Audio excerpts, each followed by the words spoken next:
By now I think we all kind of understand how this works. The moment someone starts asking uncomfortable questions or saying things people don't like, especially in Hollywood, they get labeled real quick. Crazy, problematic, difficult. You've heard it before.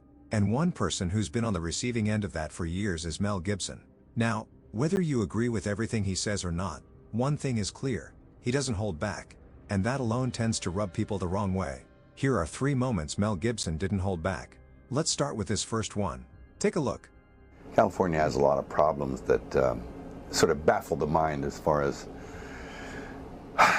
why they do things. And then in the events like this, you sort of look, well, is it on purpose? Which, it's an insane thing to think.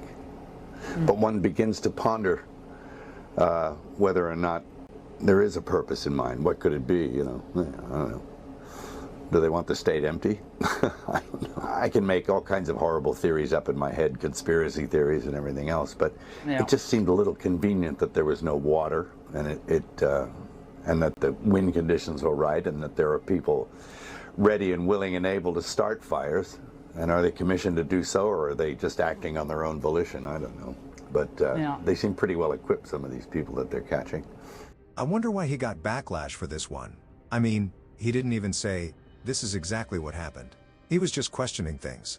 And honestly, a lot of people had the same questions. How did the fire start? Why did it feel like things weren't handled properly? This is California. Fires happen there. So you'd expect systems to be in place. And when something feels off, people are naturally going to ask questions. That's normal. That doesn't make someone crazy. It just means they're thinking. But the moment he says it out loud, suddenly it becomes a problem. Now check this next one. Sure, I'd had a gut full of the whole industry. I mean, it's a very strange place, Hollywood. But it's an odd place. And you imagine all these horror stories there that you think, boy, it seems as if I'm being sacrificed over here. No, that couldn't be true. And then you realize that it is true.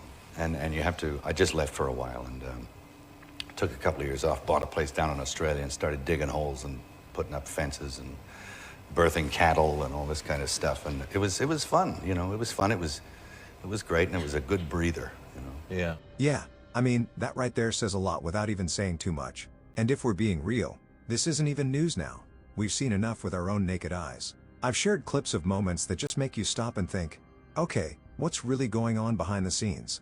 Hollywood looks nice on the outside, but a lot of people have been saying for a long time that it's not all what it seems. It's not exactly the kind of place you'd feel comfortable sending your kids into without thinking twice. There's a side to it that people don't really talk about openly. And that's part of the reason why someone like him gets so much pushback. Because when you start pointing at the darker side of something, people get uncomfortable. They don't want that image messed with.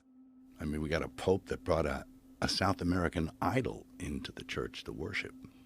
Really? He did. The Pachamama. He bought the South American, and he got. I don't know what that is. It's kind of like a South American god, Pachamama. Why would he do that? Good question. But he did. Did he have an explanation for why he did it? Yeah, it's kind of a weasel-worded thing of like, oh, all religions are just as good as one another. But, you know, if that's his contention... He shouldn't be the Pope. No. I mean, how can you be the Pope if you say all religions are just as good? Yeah, we all worship, you know. Now think about that for a second. We're talking about someone in a position that represents millions of Christians around the world.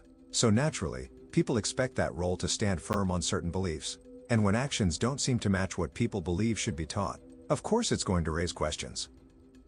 So, yeah, there's the Pachamama. There you go. So he brought that in. Yeah, into the Vatican.